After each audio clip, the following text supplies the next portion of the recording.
Zaqueu, o homem de negócio. Tucson, Arizona. Estados Unidos. Todos têm testificado nesta noite, falando de tão grandes experiências. E eu certamente gosto destas coisas. E parece que todo mundo teve um pouco de senso de humor no seu testemunho. E eu posso adicionar o meu.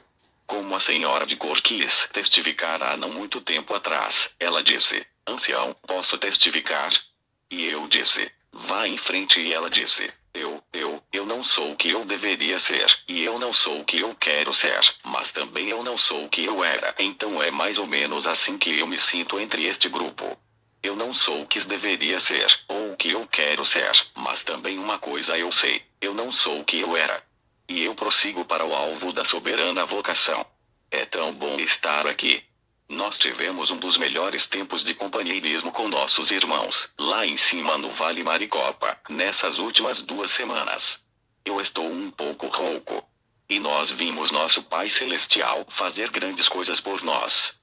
E nós estamos fazendo isto para levar as pessoas a orar, e esperando o grande clímax vir durante esta convenção. Quando eu ouvi que eu teria o privilégio de vir a esta associação, com meu bom amigo, o irmão Tony. E eu perguntei 3 vezes nesta noite como se pronunciar aquele nome. E eu não consegui pronunciar. E então eu só disse Tony, e eu não consegui pronunciar. E então o só Tony está bem. Eu penso que nós não somos tão formais aqui, somos. E você sabe, isto é tipo de ser pios. Você sabe, a Bíblia diz: Deus é sem forma, então nós não temos nenhuma formalidade.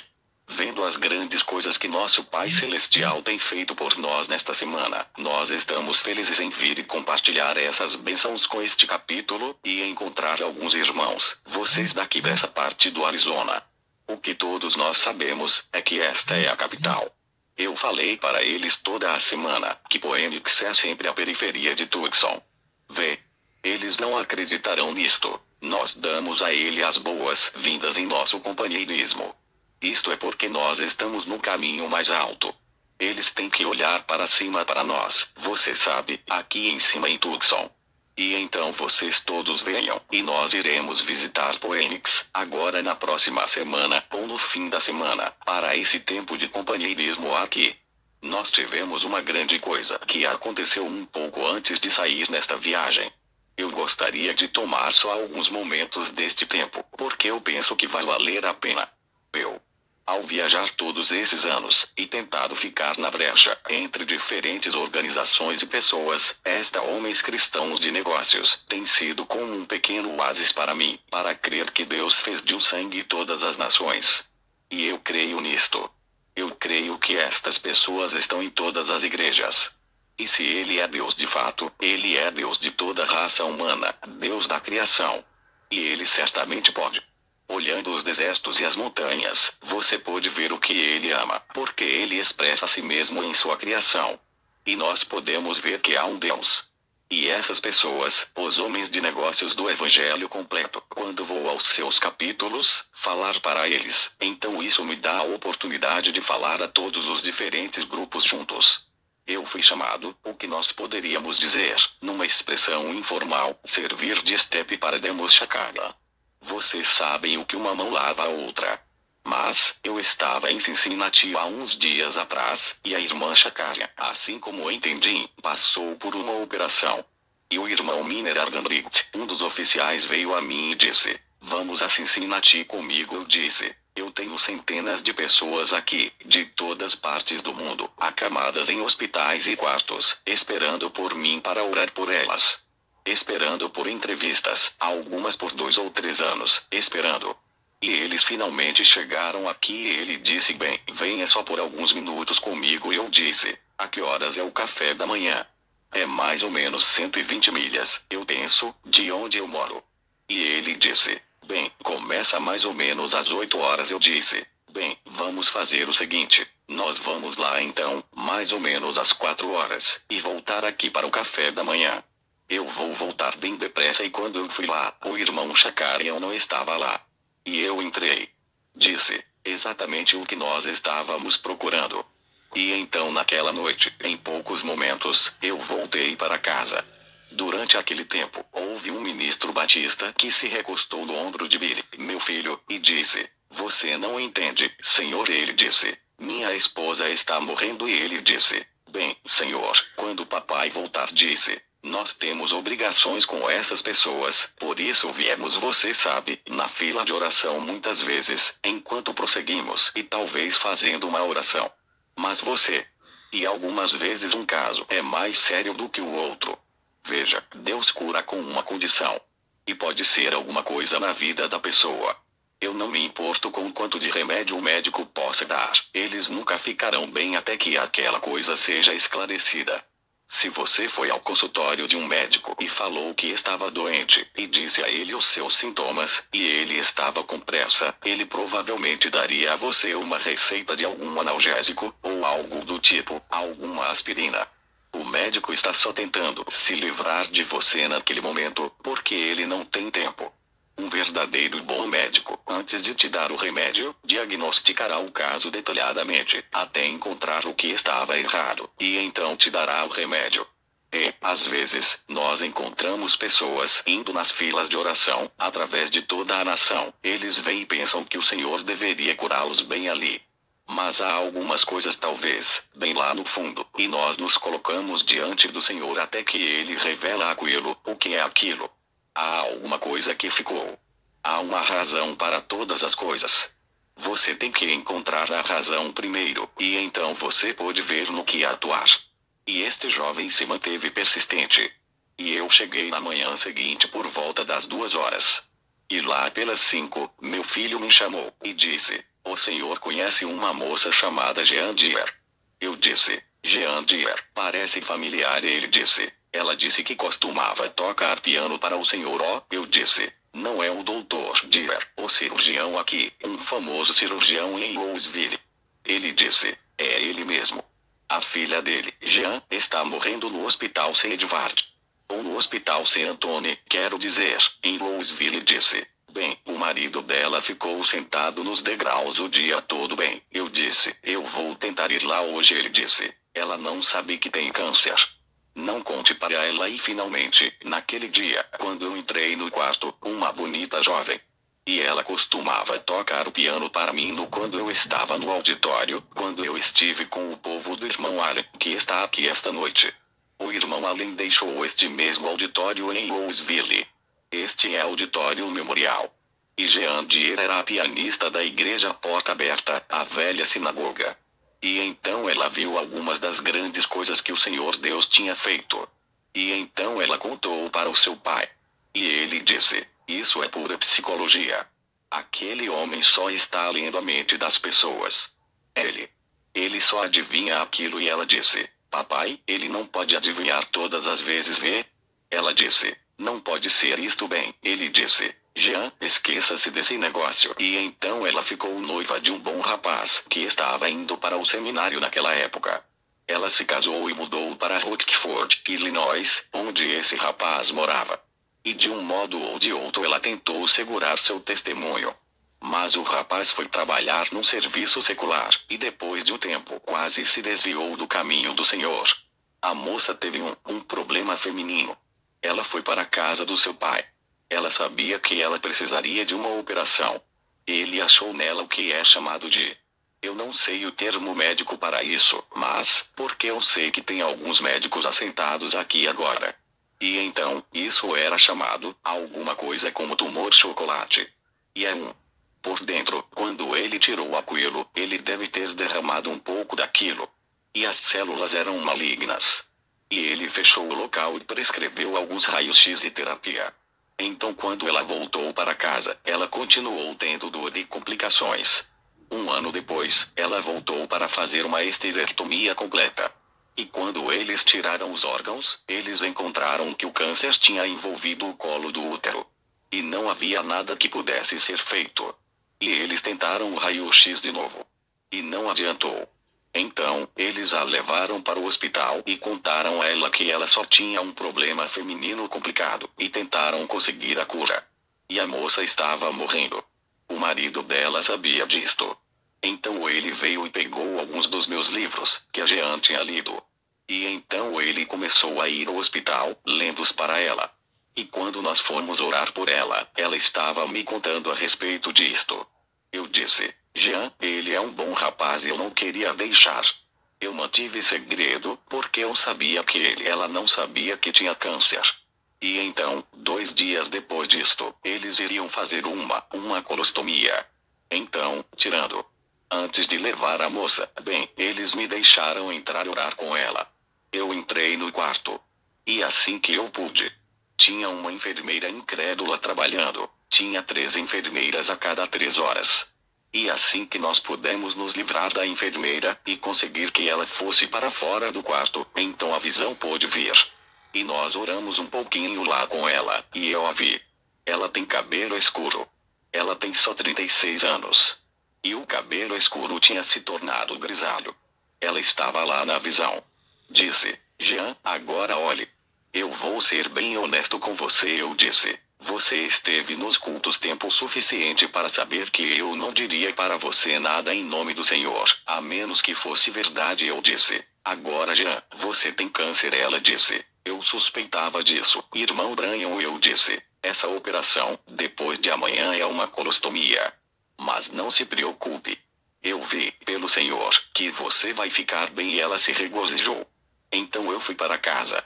E no próximo dia eles iriam, no dia seguinte, quero dizer, eles iriam levá-la para fazer a colostomia naquela manhã. E eles tiveram que esperar alguns minutos depois de tê-la preparado, e assim por diante, e prontos para ir. E ela teve aquela sensação normal que o ser humano teria naquela hora. E eles a levaram para o banheiro. Ela teve uma completa, normal evacuação. O médico ficou muito surpreso. Ele fez uma checagem nela novamente.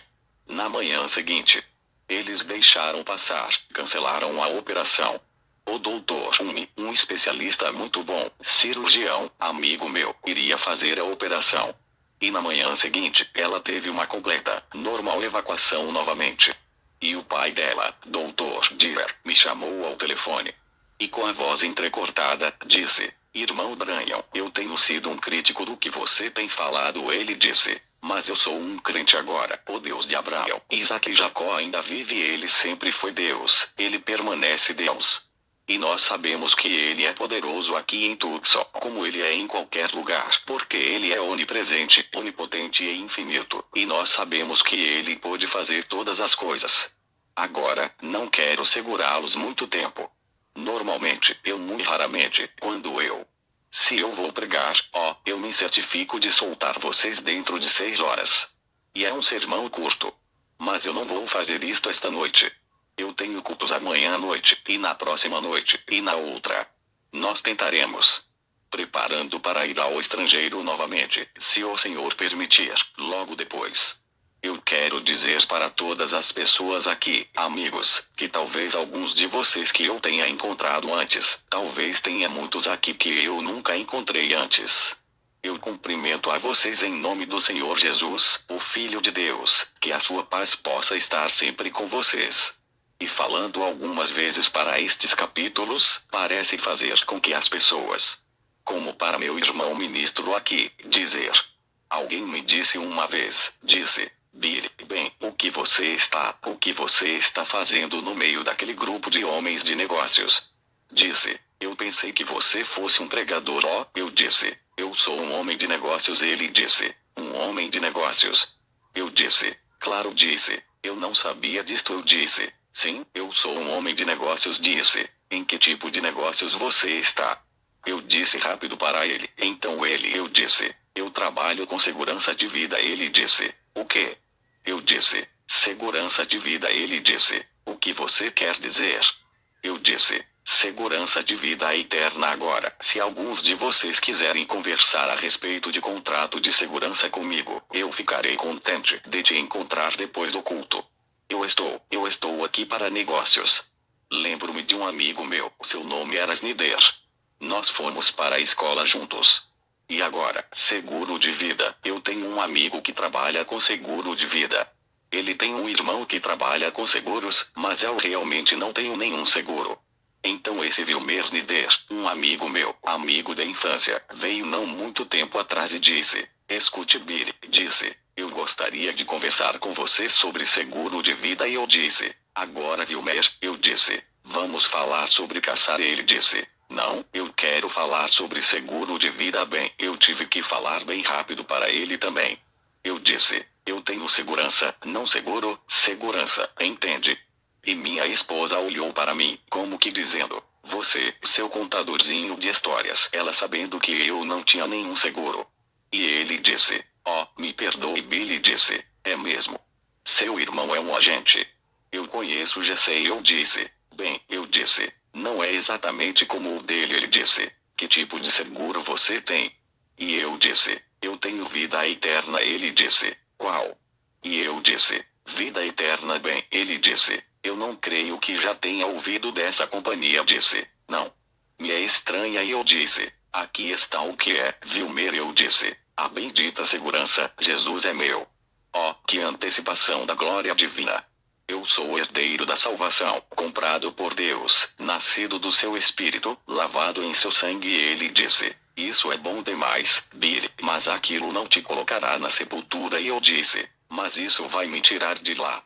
Eu não estou tão preocupado em entrar, mas sair.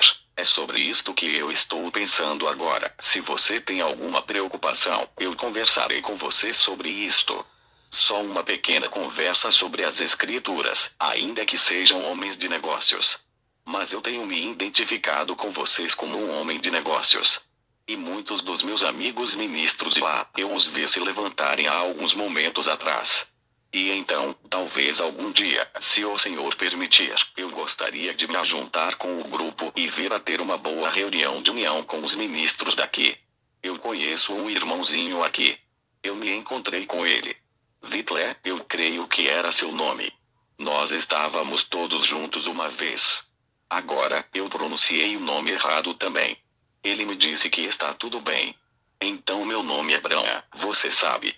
Alguém me disse, você é, irmão Bran, você tem algum parentesco com Abraão? A nome Abraão em inglês é Abraham. Eu disse, sou filho dele, pai de nações, estando mortos em Cristo, nós somos semente de Abraão, e herdeiros com ele conforme a promessa, esta é a escritura. Agora, eu não tenho muito tempo para segurar vocês aqui, para pregar, porque o Ramada nunca mais me deixaria vir novamente. Então eu me lembro da primeira vez que eu estive entre o povo pentecostal, anos atrás, eu estava em Mishawaka. Havia dois grupos então. Um era chamado PADW, e o outro era PADJC, eu creio. Eles tiveram suas convenções lá no norte, porque havia segregação e os irmãos negros não poderiam participar da convenção. Eu os observei o dia todo, com um peculiar, sem boas maneiras de se comportar na igreja. Que coisa! Eu estava sentado lá e nós, batistas, você sabe, nós tentamos agir de maneira fria na igreja. Mas aqueles companheiros não tinham um jeito batista de maneira nenhuma, ou maneiras de se comportar na igreja. Eles corriam, gritavam, ficavam com cara de choro. E eu pensei, que coisa, que coisa. E eu comecei a observar a maneira que eles se comportavam. E então ele disse, todos os ministros na plataforma. Todos os ministros, não importa de qual denominação, venham para a plataforma. Neste éramos mais ou menos 500 na plataforma. Então ele disse, simplesmente se levante, diga seu nome, sente-se. Eu fui. Eu disse meu nome, e me sentei. E desci. Depois de um tempo, eles trouxeram um homem. Eles tiveram muitos bons pregadores naquele dia. Eles eram muito cultos, homens genuínos. E eu sabia que eu não tinha nada que estar lá, com minha 7ª série, diante daqueles companheiros, quando eles iriam falar sobre teologia. Mas eu pensei, bem, para o culto desta noite, eles com certeza terão o mais importante pregador para esta noite. E então, depois de algum tempo, eles disseram que o ancião fulanos de tal iria falar. Era um homem negro, que veio. E ele parecia ter mais ou menos 85 anos. E ele estava usando uma daquelas longos fraques de pregador, que nós costumávamos chamar lá no sul, do tipo rabo de andorinha, você sabe, com listras de cima a baixo. Um pouquinho de cabelo branco ao redor de sua cabeça, e eles tiveram que conduzir o velho companheiro lá. Ele era tão velho. E ele chegou lá e pegou o seu texto no livro de Jó. Ele disse: Onde estavas tu quando eu fundava a terra? Faze-mo saber se tens inteligência, disse. Quando as estrelas da alva juntas alegremente cantavam, e os filhos de Deus rejubilavam? Disse: Onde estavas tu? Deus falando com Jó. Bem, todos os irmãos naquele dia tinham pregado sobre a vida de Cristo, e a vinda de João, abrindo caminho, e assim por diante, de maneira muito culta. Mas esse velho homem não pregou nada sobre o que estava acontecendo aqui na Terra. Ele o levou lá atrás, há 10 milhões de anos antes mesmo de um mundo ser formado. E o trouxe falando sobre o que estava acontecendo no céu, e desceu falando sobre o arco-íris. Ele fez tudo aquilo em 5 minutos, pareceu que num fôlego só. E enquanto ele pregava, ele pulava mais ou menos 1 metro de altura, pareceu para mim, e batia os calcanhares um no outro, saltitando ao redor do púlpito. E ele tinha 2 vezes mais espaço do que eu tenho aqui. Ele disse: E vocês não têm suficiente espaço para eu pregar aqui, e sentou-se. Eu pensei: aquilo é o que eu preciso. Se aquilo faz um homem velho se sentir daquele jeito, o que faria comigo, se eu encontrasse aquela fonte de juventude? Um homem velho, de 85 anos de idade, e pôde agir daquele jeito. Bem, que coisa, quando ele veio à plataforma, ele estava se segurando, mas eu observei quando o espírito o atingiu. Ele renovou sua juventude como águia, você sabe. Agora no livro de São Lucas, eu gostaria de ler só um versículo ou 2, para umas poucas palavras aqui, para combinar com alguma coisa que foi dito, e tudo junto, e os hinos que foram cantados. E que o Senhor acrescente suas bênçãos à escritura de São Lucas 19. E tendo Jesus entrado em Jericó, ia passando. E eis que havia ali um homem chamado Zaqueu, e era este um chefe dos publicanos, e era rico. E procurava ver quem era Jesus, e não podia, por causa da multidão, pois era de pequena estatura. E correndo adiante, subiu em uma figueira brava para o ver, porque havia de passar por ali. E quando Jesus chegou àquele lugar, olhando para cima, viu-o e disse-lhe: Zaqueu, desce depressa, porque hoje me convém pousar em tua casa. Aquela deve ter sido uma noite muito ruim. O pequeno companheiro não dormiu nada. Ele só rolou para lá e para cá a noite toda. Nós todos somos familiarizados com estes tipos de noites. Não descansa, não dorme. E ele se virou na cama a noite toda. Você sabe, a esposa dele, Rebeca, ela era uma crente, e ela tinha interesse em seu marido, que era um homem de negócios em Jericó. E ele pertenceu a muitos grupos da sociedade daquele dia, sem dúvida. E Rebeca ficou sabendo a respeito de um profeta chamado Jesus de Nazaré, o qual eles afirmavam ser o Filho de Deus. Então ela estava interessada que seu marido encontrasse aquele homem. Porque ela sabia que o povo judeu tinha sido ensinado que, se um homem for um profeta, o que ele disser acontecerá. Mas se o que ele disser não acontecer, que eles não o escutem. Deus tinha deixado a palavra para eles, através dos seus profetas. Aquela era a maneira que um profeta era identificado. E o grande legislador, Moisés, ele também deixou um mandamento: o Senhor vosso Deus levantará um profeta como eu, e acontecerá que qualquer que quem não ouvir este profeta, será cortado de entre o povo. E Rebeca ficou completamente persuadida quando ela viu que Jesus podia dizer às pessoas as coisas que estavam em seus corações, predizendo coisas que aconteceriam, e acontecer exatamente do jeito que ele disse, sem falhar uma vez. E ele estava correto com a palavra de Deus, ela creu naquilo. Mas Zaqueu, o marido dela, ficou todo confuso. E, bem, a grande verdade era que ele nunca tinha visto Jesus. E, na verdade, esta é uma coisa ruim, tentar julgar um homem antes de ouvi-lo. Não deveríamos nunca fazer isto. Muitas vezes nós somos culpados disto nestes dias. Nós ouvimos um homem, e antes mesmo de conversar com ele, nós formulamos nossa opinião sobre ele, pela opinião de outra pessoa. E isto não é uma coisa boa. Nós deveríamos ir e ver por nós mesmos. Como foi dito uma vez, pode alguma coisa boa vir de Nazaré? Quando Filipe foi ver Natanael e o encontrou debaixo de uma árvore, e ele disse: Venha, veja quem nós encontramos. Jesus de Nazaré, o filho de José. Ele disse: poderia vir alguma coisa boa de Nazaré? E ele lhe deu uma das melhores palavras que ele poderia ter dado: vem, e vem, não fique em casa criticando. Venha, veja por você mesmo. E quando ele veio, Jesus o viu vindo. Ele disse: Eis aí um israelita em quem não há dolo. Ele disse: Rabi, o que significa mestre, quando tu me viste? Ele disse: Antes que Filipe te chamasse, quando você estava debaixo da árvore, eu te vi. Aquilo foi o suficiente. Disse: Rabi, tu és o filho de Deus. Tu és o rei de Israel, porque ele viu a própria palavra que Moisés disse que se cumpria. Eles não tinham tido um profeta por 400 anos, e aqui estava um homem exatamente de acordo com a palavra. Como aquela pequena mulher no poço de Samaria deve ter sentido, quando ela foi pegar água naquele dia, e lá estava um homem, um judeu.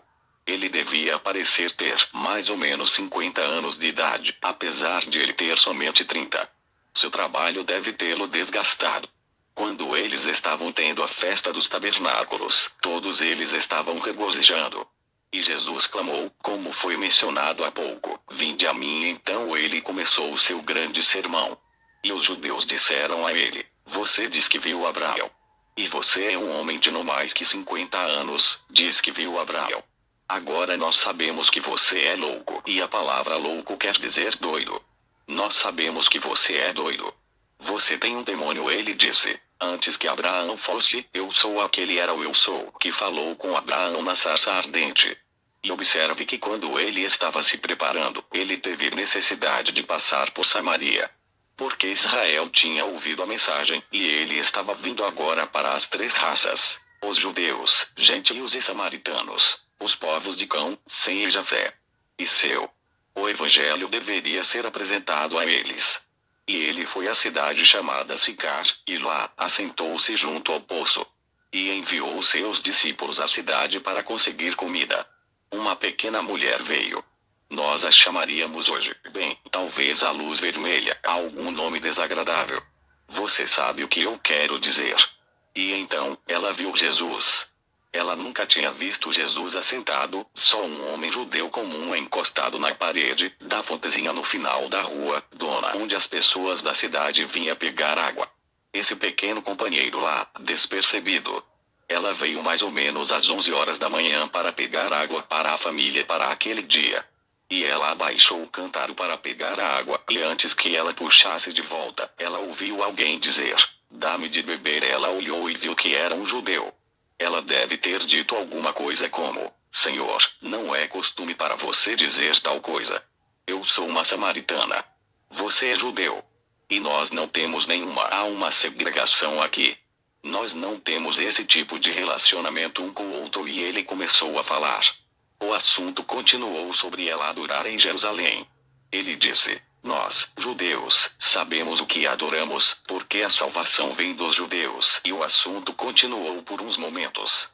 E pouco depois ele disse a ela: Vá, traga seu marido e venha aqui. Ela disse: Eu não tenho marido. Disse: Você disse a verdade, porque você teve 5 maridos, e aquele com o qual você está vivendo agora não é seu marido. Ela disse: Senhor, eu percebo que tu és profeta agora. Vejam, eles não tinham tido profeta por 400 anos, desde Malaquias. Disse: Eu percebo que tu és profeta. Nós sabemos que quando o Messias vier, ele nos falará destas coisas. Aquele será o sinal de um profeta. Quando o Messias vier, ele nos falará destas coisas. Jesus disse: Eu sou ele, o que fala contigo. Ela correu para a cidade e disse: Venham, vejam um homem que me falou sobre as coisas que eu tenho feito. Não é este o próprio Messias? Como que a luz raiou primeiro sobre aquela pequena mulher naquela condição? Que repreensão aquilo não foi para aqueles sacerdotes do templo naqueles dias, os quais o viram fazer aquelas mesmas coisas e o chamaram Beelzebul, um demônio, um espírito imundo fazendo aquelas obras. Quando as escrituras tão claramente confirmaram que era um Messias. Agora Rebeca tinha visto tudo isto, e ela estava ansiosa que seu marido pudesse alguma vez estar onde Jesus de Nazaré estivesse. E ela ficou sabendo que ele estaria em Jericó, a cidade dela, naquele dia. E ela começou a orar por ele. Eu espero que tenha muitas Rebecas aqui nesta noite, que orarão por seus maridos, para que em algum momento Jesus possa passar no caminho deles. E ela tinha orado a noite toda. Vamos colocar um pequeno drama. E você sabe, quando alguém começa a orar por você sinceramente, você não consegue descansar. Você pode contar. Alguma coisa está acontecendo. E então assim que a manhã foi chegando, nos diríamos. Zaqueu tinha o hábito de levantar um pouco tarde, porque talvez, nós diríamos, ele tinha um restaurante, e ele deixou seu gerente, e assim por diante, tomando conta do negócio. Mas naquela manhã, ele se levantou bem cedo, se vestiu com uma roupa bonita, e colocou sua melhor túnica. E Rebeca, depois de orar toda a noite, e vendo que ele estava bem inquieto. Ouçam, Rebecas, quando vocês virem os seus Zaqueus ficarem um tanto inquietos, apenas lembrem-se, Deus está respondendo sua oração, você vê. É assim que acontece. Quando você ouvir chegar de um jeito que ele não consegue falar uma boa palavra para você, apenas lembre-se, prossiga. Não demorará até que Deus passe pelo caminho dele. Ele ficou bem inquieto. E ele se levantou, colocou suas melhores roupas. E eu posso ver Rebeca se virar e dizer, Zaqueu, você se levantou tão cedo nesta manhã, meu querido, assim, eu só. Você sabe. Eu pensei em sair para tomar um ar fresco, mas o que ele tinha em sua mente era, eu não consegui tirar aquele sujeito da minha mente. Você sabe o que eu vou fazer? Eu vou lá embaixo, no portão por onde ele vai entrar. E quando ele entrar naquele portão, eu vou dizer para ele algumas coisas que eu penso, por desviar minha esposa, nesses cultos, e agindo deste jeito.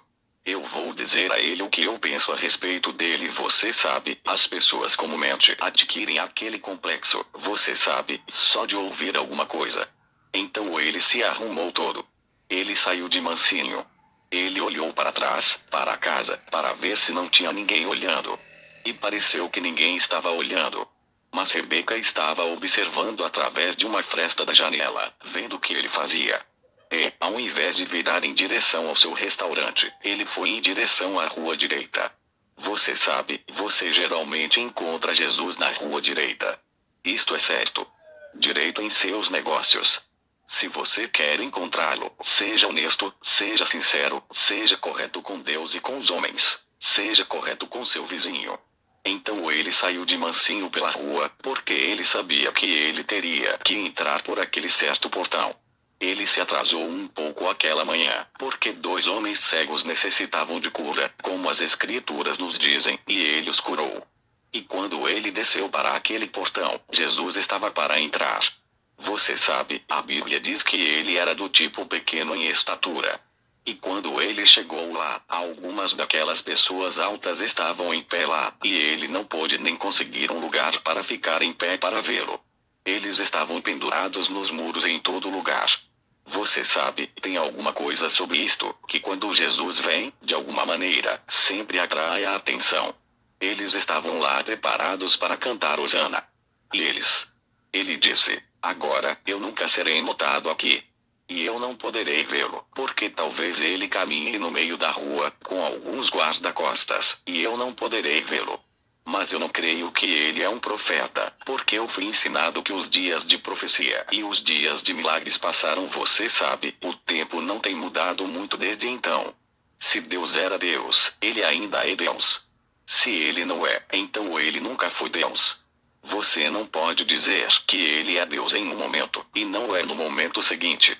Ele não envelhece. Ele não pode mudar sua mente. Ele tem que manter suas decisões, portanto você pode descansar seguro que o que ele disse, ele fará. Isto é o que Abraão creu em Deus, chamando as coisas que eram contrárias como se já fossem, mesmo ainda não existindo. As coisas que pareciam reais, que os seus olhos podiam ver, mas eram contrárias à palavra de Deus, e ele não, nem mesmo olhava para elas. Ele as chamou como se já fossem. Ele creu em Deus. Ele não se manteve firme só por um dia. Ele se manteve firme por toda a vida, 25 anos, antes mesmo de Isaac nascer. E ele ficou mais forte, o tempo todo. E nós hoje dizemos, pela graça e pela misericórdia e a adoção por Cristo, que nós nos tornamos semente de Abraão. E nós não podemos confiar em Deus 24 horas, mas uma real semente de Abraão se segura na palavra de Deus, e nada vai movê-la disto. Deus disse a Abraão, quando ele tinha 75 anos de idade, e Sara 65, que eles teriam um bebê. E eles foram e conseguiram todos os alfinetes e botõezinhos, e se prepararam para aquilo. Isto é certo. Não havia nada que fosse pará-los. Eles sabiam disto. Os primeiros 28 dias passaram. Ele disse, como você se sente, Sara? Nenhuma diferença, glória a Deus. Nós vamos tê-lo, de todas as maneiras, como você sabe. Porque Deus disse. Isso está estabelecido no próximo mês. Como você se sente? Não há nenhuma diferença, bem, isto será um milagre maior ainda agora. Já faz 2 meses, 25 anos. Como você está se sentindo, Sara? Nenhuma diferença, glórias a Deus, nós vamos tê-lo, de todas as maneiras. Deus assim o disse, e então nós nos chamamos semente de Abraão. O que Deus diz, Deus é capaz de realizar, de fazer o que ele disse que faria. Eu posso não manter a minha palavra todo o tempo. Você também não pode. Mas ele tem que manter para ser Deus.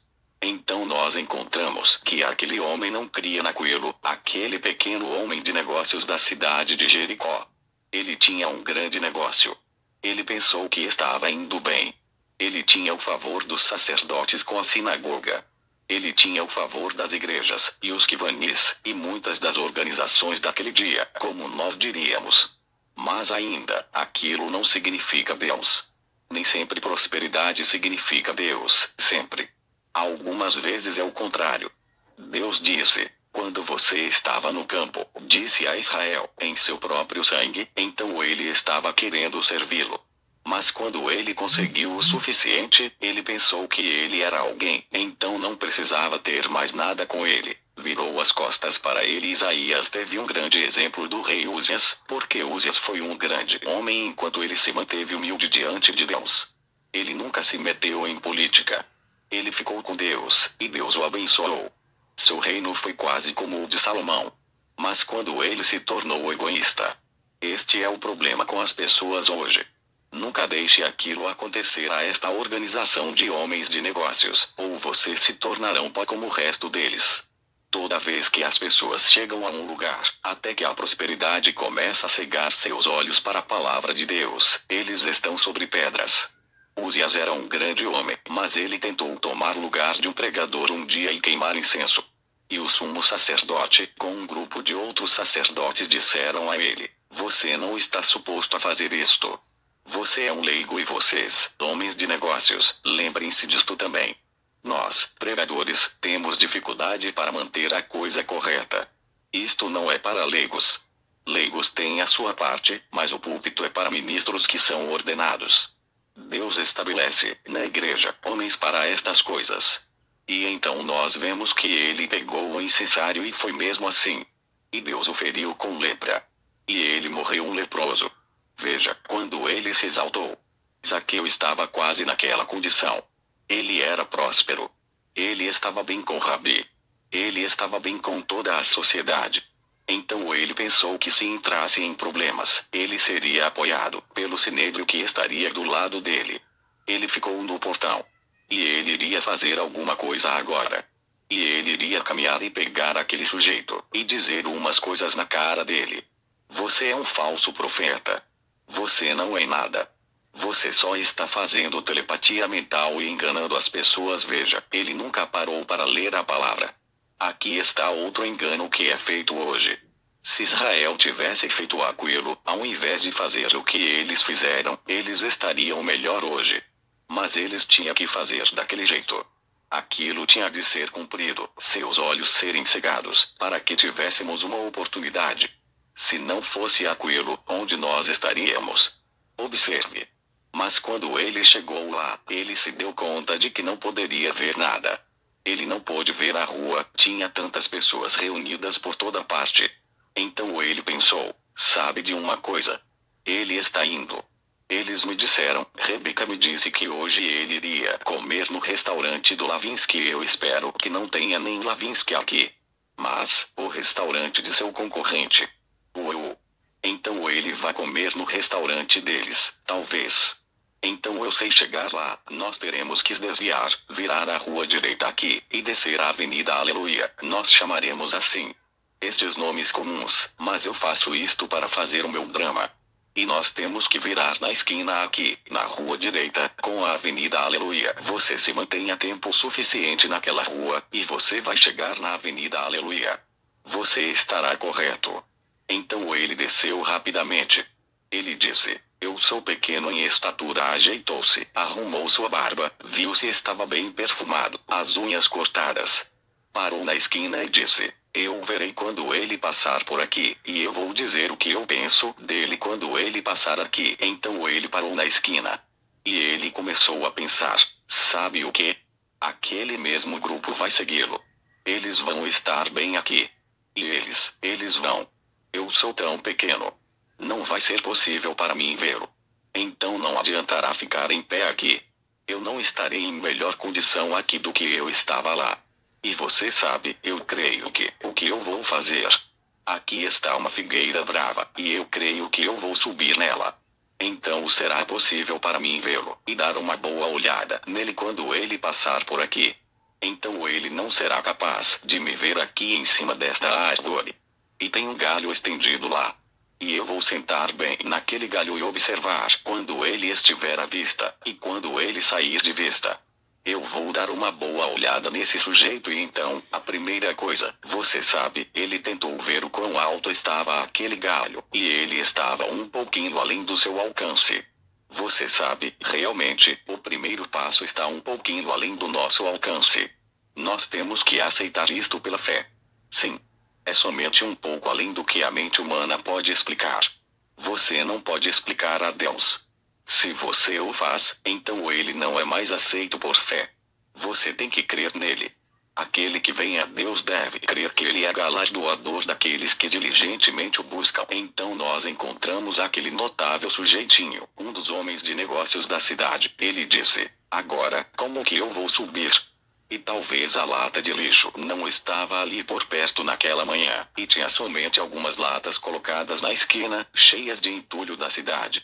Então ele disse: se eu pudesse pegar aquela lata, eu poderia alcançar lá em cima e segurar o galho. É estranho como Deus faz o homem fazer coisas ridículas. Mas então, você sabe, se você está determinado que você quer ver Jesus, você fará coisas ridículas. Se você estiver determinado no que você quer fazer, você é realmente sincero, você realmente quer saber o que é aquilo tudo. E esta era a opinião de Zaqueu. Ele queria descobrir o que era aquilo tudo. Ele queria saber o que era aquilo tudo que ele tinha ouvido. Então ele disse: agora, não tem ninguém por perto, então eu vou pegar aquela lata de lixo e puxar isto para cá, para perto da árvore. E então eu posso subir neste primeiro galho, e subir na árvore quando ele passar por aqui. Mas quando ele começou a puxar a lata, era muito pesado para ele puxar. Ele era um homem do tipo baixinho, de pequena estatura. E a única coisa a fazer então, ele teria que colocar uma sobre a outra. Agora, ele estava usando suas roupas boas. Você vê o que o diabo faz? Ele tenta colocar tudo no seu caminho. Então ele irá mover tudo, toda dúvida, todo defeito que ele puder, para te manter longe de ver o que é a verdade. Ele é bom em fazer essas coisas. Então, eu estou vestido com minhas melhores roupas, ele pode ter dito, e aqui se eu pegar aquela lata de lixo eu vou me sujar. Você sabe, tem algumas pessoas que pensam que estar numa convenção como esta pode fazer você ficar um pouquinho sujo. Como que estar entre a sociedade e as celebridades da cidade. Mas se você está realmente determinado a ver Jesus, você virá de todas as maneiras. Então só há uma coisa a fazer: se um homem está determinado a ver Cristo, não há nada que possa pará-lo. Então ele se abaixou e pegou a lata de lixo, e aqui vem ele. E bem naquela hora que ele estava segurando aquilo nos braços, seus concorrentes apareceram na esquina, 2 ou 3 deles. Disseram: bem, olhe para Zaqueu. Ele mudou sua posição. Ele trabalha para a prefeitura agora. Eu imagino que o seu rosto ficou bem vermelho. Eu perguntaria nesta noite, se o patrão entrasse aqui, e visse alguns de vocês, homens de negócios, aqui, numa convenção como esta chamada de Santos Roladores, eu imagino se seus rostos. Bem, você já está identificado, então você deve ficar quieto agora. Zaqueu segurou aquilo nos seus braços, ele estava segurando o lixo. E você fez isto ao vir aqui, então você deve ficar quieto e continuar assim, assentado aqui. Ele tinha seus braços ao redor do balde de lixo. Que coisa para um homem de negócios. Aqui vem ele, sua face vermelha. E estão dizendo, bem, o que você sabe, Zaqueu? Você sabe, tem sido bem difícil, os negócios têm estado difíceis, então ele descobriu. Disseram, aqui está ele. Agora ele está trabalhando para a prefeitura. Eu sei que seus negócios estão indo mal. Olhe que tipo de emprego ele conseguiu. Ele estava determinado a ver Jesus sem importar de que jeito fosse. Ele tinha ouvido sobre aquele assunto, e ele queria saber por si mesmo. Eu desejaria que, com relação às coisas de Deus, todo homem pudesse ter aquela atitude. Se você alguma vez ouvir dele, procure saber. Ele não está morto. Ele está vivo, tão vivo aqui neste lugar, nesta noite, como ele estava nas praias da Galileia. Eis que estou convosco todos os dias até o fim do mundo. As obras que eu faço, fareis-vos também. Se não é assim, então ele foi um falso Messias. Ele não foi o Messias que estava suposto a ser, mas se ele continua sendo o mesmo e mantém suas promessas, ele ainda é o Deus que fez a si mesmo conhecido às pessoas. Ele teria que fazer as mesmas coisas que ele fez. Esta é a maneira dele de fazer as coisas. Ele teve que se mostrar a si mesmo da maneira que ele fez então. Hebreus 13:8, Paulo falando aos judeus, ele disse, Jesus Cristo é o mesmo ontem, hoje e eternamente, portanto, ele tem que ser o mesmo em princípio, o mesmo em poder, o mesmo em tudo que ele foi. Ele deve ser o mesmo hoje. Algumas vezes nós vemos as obras de Deus, eu sei que há hipocrisia misturada nelas. Quando você encontra $1 falso, o que aquilo fala para você, homem de negócios? Você vai parar? Você vai pegar todo o dinheiro do banco e jogar no rio, porque você encontrou $1 falso. Aquele dólar falso só significa que existe um dólar verdadeiro, do qual ele é imitação. E Pentecostes está cheio de personificações carnais. Mas o que isto significa? Que há um real em algum lugar. É alguém tentando personificar uma coisa que outra pessoa realmente tem. Aquilo é apenas o seu ticket de refeição. É apenas a aparência de algo que é genuíno, que vem depois daquilo, algo que alguém está tentando personificar. Então nós vemos que Zaqueu pegou o seu balde de lixo. E seus concorrentes descendo a rua, dando risada dele. Mas aquilo não fez nenhuma diferença. Ele estava determinado a ver Jesus. Então ele teria uma opinião sobre ele. Nós poderíamos ter aquele sentimento entre nós, se nós pudéssemos ser determinados, que nós iríamos descobrir a respeito de tudo isto, se é a verdade, se Deus é Deus. Serviu Elias, o profeta disse isto, no Monte Carmelo. Se Deus é Deus, serviu. Se Baal é Deus, serviu. Se Jesus Cristo não pode se declarar o mesmo que ele sempre foi, então ele não ressuscitou dos mortos. Se nós tentarmos colocar as pessoas num apelo psicológico, se nós pudermos mudá-las de metodistas para batistas, ou batistas para pentecostais, o que é isto? Isto é um punhado de psicologia. Isto é certo. O Deus vivo que criou os céus e a terra é ainda o mesmo Criador. Ele ainda é em princípio, o mesmo Deus que ele sempre foi. Eu estou contente por ter visto a Deus antes que a igreja chegasse a mim, saber que existe tal Deus. Eu vejo suas confusões, e suas agitações, e teimosias. Sempre tem sido daquele jeito, todos. Eles têm a mesma coisa, todos por toda a Escritura. Mas esse pequeno sujeito queria ver Jesus, e ele estava determinado a fazer isto. Ele era um homem de negócios, e ele queria fazer um negócio bem feito. Então quando ele ficou determinado, sua esposa em casa, orando, a oração de Rebeca estava seguindo-o. E o pequeno sujeito teve que subir na árvore. Ele teve que trepar na... Eu não quis dizer aquilo. É uma expressão do sul, trepar. Quantos de vocês sabem o que é trepar em uma árvore? Bem, quantos de vocês aqui são de Kentucky? Ele teve que trepar na árvore, subir na árvore. E aqui está ele, sentado lá na árvore, tirando o lixo de sua roupa nova, catando as farpas de madeira dos seus joelhos e mãos, por onde ele subiu na árvore. Mas ele não se importou com o que aconteceu, ele estava determinado a ver Jesus. E se você realmente...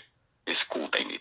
Se você está realmente determinado a vê-lo, você não se importará com o que você tiver que passar, quantas críticas, o que as pessoas disserem. Você quer ver a Jesus, e você fará qualquer coisa para vê-lo. Você esperará sua vez. Você fará qualquer coisa que tiver que fazer para que você possa vê-lo. O problema disto hoje é que eles não estão com sede o suficiente. Não há suficiente sede e fome nas pessoas. Eu creio que a igreja deveria ser um pouco mais salgada do que é. O sal produz sede. Sal é o que faz a sede vir. Mas se o sal for insípido, não servirá para mais nada, mas se torna uma organização. Isto é certo. Mas você tem que produzir sabor. O sabor é o sal, a força. Se um homem vê Cristo vivendo em você, isto fará com que ele fique sedento para ser como você. Isto fará com que ele veja Jesus em você, fará com que ele veja Deus. Como eles souberam que Moisés era de Deus. Espaço em branco na fita. E eles souberam que Deus estava com ele. Agora nós observamos, como Pedro disse no dia de Pentecostes, sobre vocês, homens de Israel, como vocês condenou aquela geração por crucificarem o Filho de Deus. Disse, vocês. Jesus de Nazaré, um homem que foi aprovado por Deus entre vós, confirmado por Deus com sinais e maravilhas, que Deus fez através dele. Vocês mataram o príncipe da vida, e com mãos ímpias o crucificaram. Nicodemos não expressou bem todos os seus sentimentos. Era um prestígio social pertencer a alguma coisa que os mantivesse longe de ver Jesus. Disse a ele, Rabi, nós sabemos que tu és um mestre vindo de Deus, porque nenhum homem poderia fazer esses sinais a menos que Deus fosse com ele, e eles reconheceram isto. Mas por causa do prestígio social, eles ficaram envergonhados de admitir isso. Eles deveriam ter sido como aquele homem cego que Jesus curou. Eles disseram, esse homem é um pecador. Ele disse, esta é uma coisa estranha. Vocês, líderes desse dia, não sabem de onde vem esse homem. Disse, se ele é pecador ou não eu não sei, mas uma coisa eu sei, antes eu era cego e agora vejo isto. Aquela era uma coisa que ele sabia. Eu gosto de testemunhos de homens que se firmam entre as pessoas e dizem, eu sei que há alguma coisa. Alguma coisa aconteceu comigo, como eu tentei dizer sobre a irmã de cor.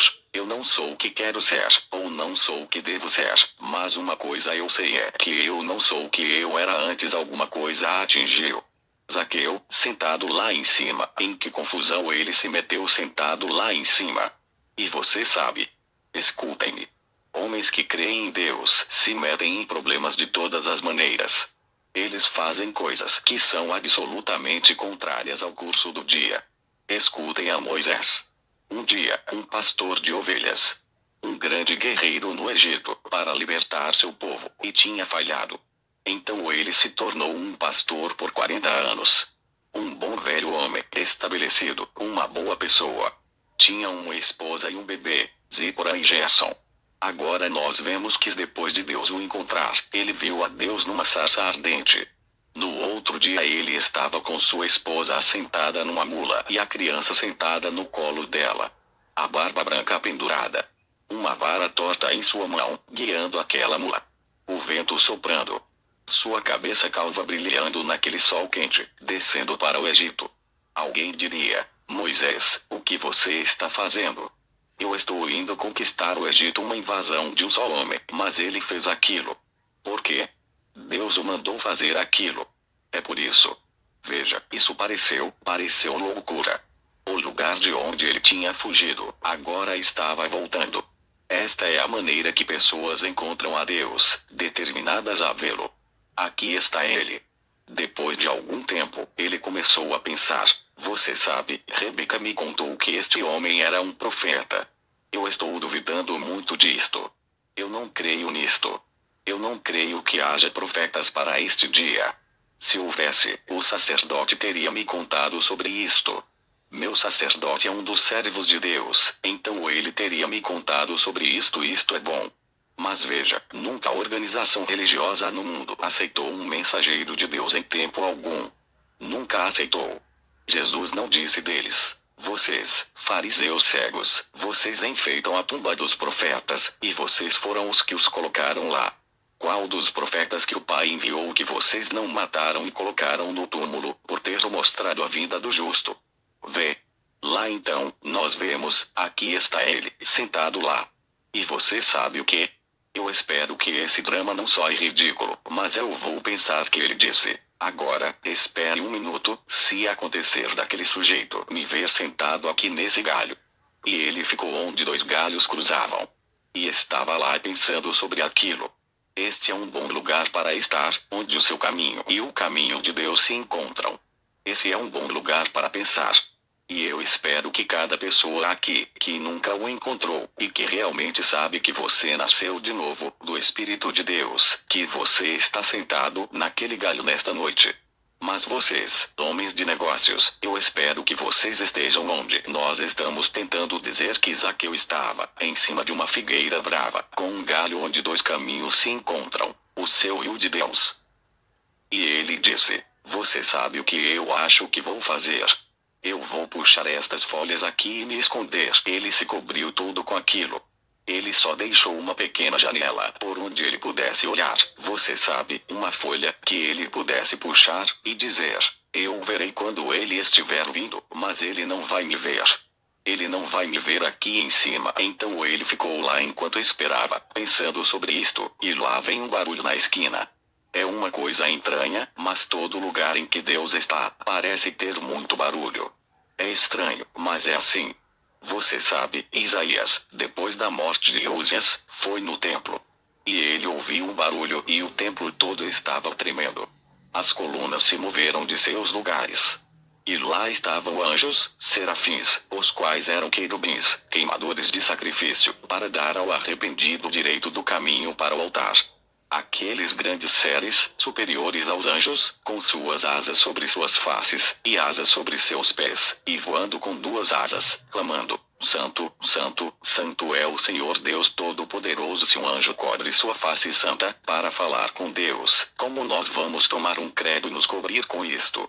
Vamos tomar o sangue de Jesus Cristo para nos cobrir, e então nos tornamos filhos. Não uma moeda disso e uma moeda daquilo, mas o sangue. Deus tem sempre. Seu único lugar para encontrar o homem, para ter companheirismo, é sob o sangue derramado, onde o germe de vida. No antigo sacrifício, sob a lei de Moisés, eles trouxeram um animal. E quando eles quebraram a célula de sangue daquele animal, o cordeiro, o adorador adorava. Mas a vida que estava no animal não poderia voltar sobre o adorador, porque era vida de um animal sem alma. E aquilo não poderia vir sobre o adorador. Portanto, isso era somente uma sombra.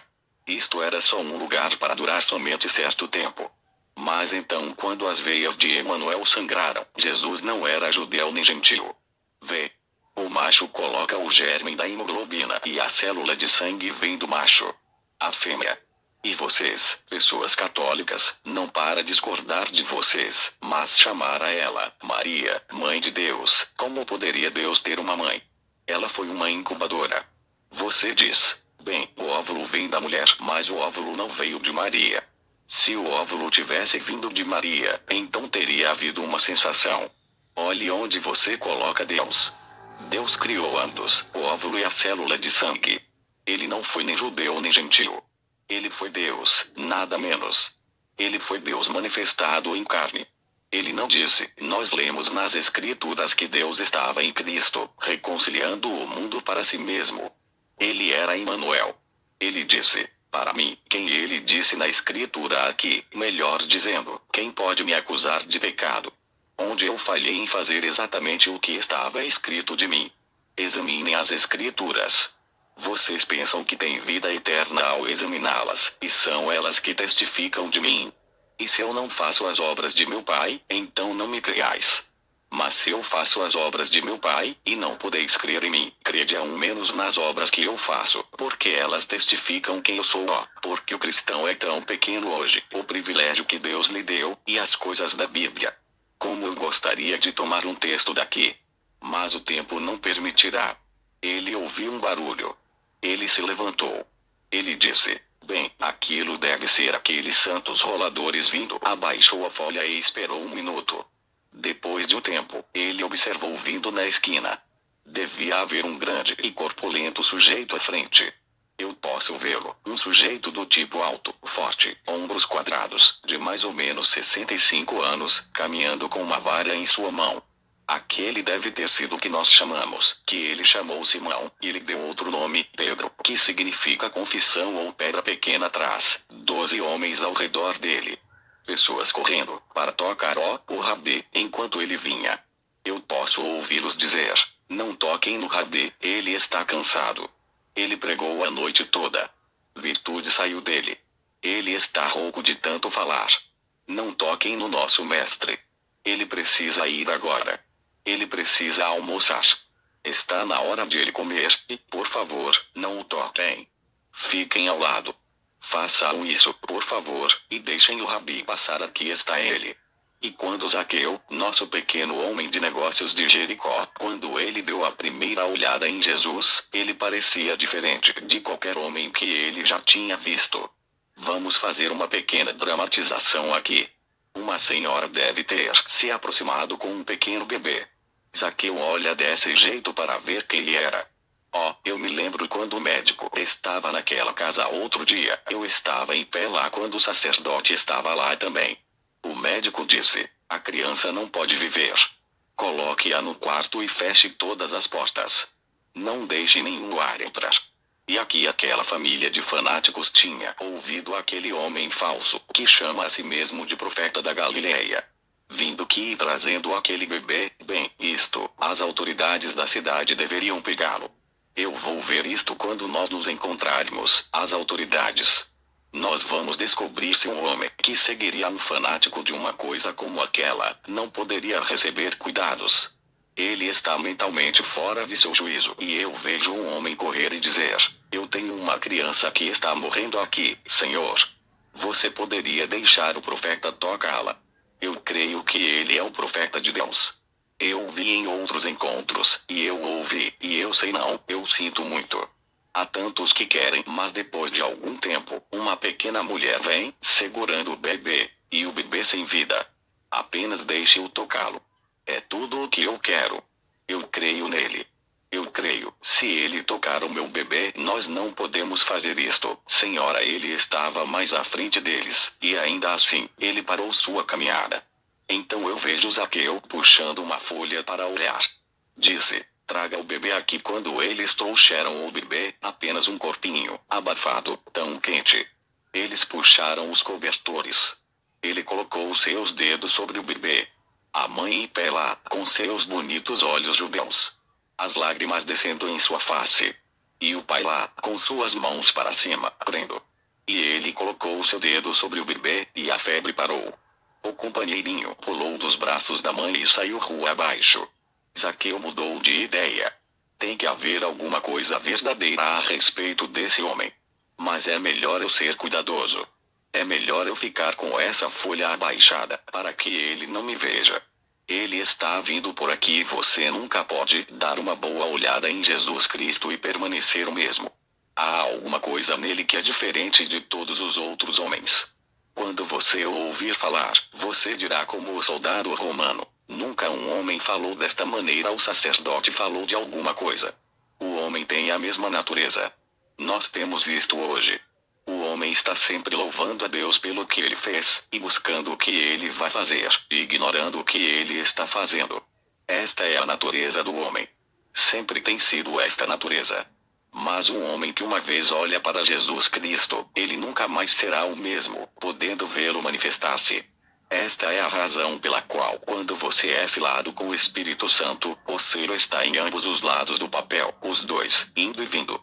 Eles podem ver a maneira de andar, de conversar, a vida de Cristo refletindo em seu povo. Este foi o seu propósito na sua morte, que a igreja pudesse continuar sua obra. Mas nós temos nos misturado com um punhado de coisas. Agora nós observamos, enquanto ele começou a ir, caminhando rua abaixo. Zaqueu levanta sua folhinha mais alto, querendo dar uma boa olhada nele enquanto ele passa. Agora, ele está todo coberto, muito bem camuflado.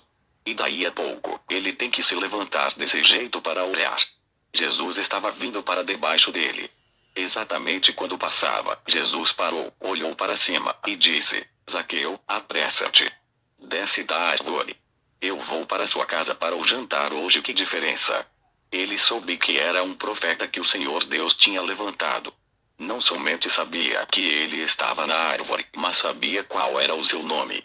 A Bíblia disse: a palavra de Deus é mais afiada do que uma espada de 2 gumes, e penetra as juntas e médulas, e discerne os pensamentos e intenções do coração. No princípio era a palavra, e a palavra estava com Deus, e a palavra era Deus. E a palavra se fez carne e habitou entre eles. E nós o contemplamos, o unigênito do Pai, e lá estava ele, a palavra de Deus, manifestada para este Zaqueu. Descendo da árvore ele vem, rapidamente, para se arrepender. Zaqueu, homens de negócios aqui nesta noite, lembre-se, você não pode se esconder debaixo das folhas da figueira. Ele sabe exatamente onde você está assentado, ele conhece você. Ele sabe seu nome. Ele sabe por que você está aqui. Ele sabe tudo isto. Isto é certo. E nós que o temos encontrado e o conhecemos, e nos tornamos seus discípulos, nós sabemos o que ele é e o que ele faz pelas pessoas. Nós sabemos que ele permanece o mesmo. Zaqueu desceu, numa atitude de arrependimento. Ele disse: Senhor, se eu tenho defraudado alguém, eu pagarei de volta. Eu pegarei meu dinheiro, eu darei aos pobres. Ele já tinha encontrado a pérola de grande preço. Ele tinha encontrado alguma coisa que era mais do que seu negócio. Ele encontrou uma coisa, aquele algo. E todos os homens tentam alcançar alguma coisa. Mas se você perde a vida eterna, o que todo o seu sucesso fez por você? O maior tesouro que um homem pode achar é encontrar libertação. E como eu digo, no Velho Testamento, quando a célula de sangue do cordeiro era rompida, o sangue não podia voltar sobre o adorador. Portanto, ele voltava com o mesmo desejo de pecado. Mas nesse caso, quando pela fé nós colocamos nossas mãos sobre a célula de sangue que foi rompida no Calvário, não era sangue de judeu, tampouco era a célula sanguínea de um gentio. Aquele era sangue de Deus, e aquela vida que saiu dali, traz de volta a vida de Deus para nós, a qual é vida eterna. A palavra grega usada lá, zoe, que significa a própria vida de Deus, e a própria vida que estava em Cristo, o qual era Deus. O corpo era um de homem, é claro. Mas foi Deus, o Criador, que fez o primeiro homem. De onde ele veio se ele não o fez? Deus, o Criador, sem a ajuda de nada, criou Adão. Deus, o Criador, fez o homem Jesus Cristo, seu filho no ventre de Maria. E ele era Emanuel. E quando o pecado? Não porque ele teve de morrer, ele estabeleceu isto. Mas porque o pecado atingiu a lança que perfurou seu coração, então alguma coisa aconteceu. A vida volta sobre o adorador. E o que é isto? Então não temos mais consciência de pecado, diz o escritor aos Hebreus. O desejo de pecado se vai. E então, agora nós somos livres. Zaqueu, quando eles viram Jesus subindo Gólgota para ser crucificado. Sem dúvida, o diabo sempre duvidou dele. O diabo duvidou dele a primeira vez que ele o viu, quando ele foi para o deserto depois do Espírito Santo ter vindo sobre ele. Ele disse: se tu és o Filho de Deus, mostra-nos um milagre. Transforme estas pedras em pão. O diabo ainda não morreu. Mostre-me um milagre. Jesus disse: está escrito que nem só de pão viverá o homem. Quando eles o pegaram, o grupo do diabo, aqueles soldados romanos, amarraram suas mãos para trás e bateram nele. E bateram nas suas costas com varas e chicotes, até cumprir a profecia dos profetas. Porque ele foi ferido pelas nossas transgressões, moído pelas nossas iniquidades. O castigo que nos traz a paz estava sobre ele, e por suas pisaduras nós fomos sarados. E enquanto ele estava debruçado sobre. E os soldados amarraram um trapo ao redor de sua cabeça, e bateram na sua cabeça com uma vara. E passavam a vara para outro e diziam: se tu és um profeta, diga quem te bateu, e nós creremos em ti. Aquela zombaria, e cuspe de soldados bêbados na sua face. O diabo disse: aquele não pode ser Deus. Aquele não pode ser nem mesmo um profeta. Ele é um enganador, não sabendo que as escrituras precisavam ser cumpridas. Então quando nós o vimos indo ao Calvário, olhe para ele. Eu quero que a audiência tenha uma visão dele. Vamos voltar 1900 anos atrás por um momento. Dê-me sua atenção. Está escuro em Jerusalém. Por quê? O sacrifício é recusado por Jeová. Alguma coisa está para acontecer. Enquanto o sangue é queimado sobre o altar, Deus recusou aquilo. O sacrifício verdadeiro está subindo a rua. Eu posso ouvir as batidas de alguma coisa. Olho, e lá vai aquela velha rude cruz, sob a pena capital romana, de um homem que não tinha feito nada. E eu posso ver uma pequena mulher correr na frente e dizer: o que ele tem feito, senão curar seus enfermos e levantar os mortos? Alguém deu um tapa no seu rosto e disse: vocês creriam naquela mulher antes de crer no seu sacerdote? Fora com aquele homem e olhe na sua túnica. Tem pequenos pontos vermelhos por toda parte, nas costas. Enquanto ele segue adiante, morro acima, aqueles pontos vermelhos se tornam maiores e maiores. E depois de um tempo, eles se tornam um só. Alguma coisa pingando dele. O que é isto? É o seu sangue. E a cruz está arrastando atrás das pegadas daquele que a carregava. Eu posso ver a abelha da morte vir ali, zumbindo ao redor dele. Eu pegarei agora. Se ele era um profeta, ele teria feito alguma coisa lá embaixo quando eles cuspiram na sua face. Se ele era um profeta, ele não poderia fazer o que ele está fazendo agora. Eu sei que eu pegarei, você sabe, toda abelha, todo inseto tem um ferrão, e aquele ferrão é uma coisa ruim. E a morte tem um ferrão. Mas Deus teve que se fazer carne. Ela poderia ferroar um profeta e pegá-lo. Ela poderia ferroar um homem justo e pegá-lo. Ela ferrou Davi, e o pegou. Mas aqui está Deus, e ele não sabe isto. Estas abelhas se levantam do inferno, zumbindo ao redor dele. Eu pegarei, mas quando uma abelha enfia seu ferrão fundo o suficiente, isso arranca o ferrão dela. E quando aquela abelha da morte pôde enfiar seu ferrão em um homem como eu ou você, ela poderia continuar com seu ferrão. Mas havia um corpo preparado. Mas quando ela enfiou aquele ferrão em Jeová, a carne de Deus, criada não por desejo sexual, quando ela penetrou naquela carne, ela perdeu o seu ferrão. Então, ela não tem mais ferrão. Não é de se admirar que o grande São Paulo pudesse se pôr de pé, quando eles estavam fazendo um lugar lá para cortar sua cabeça.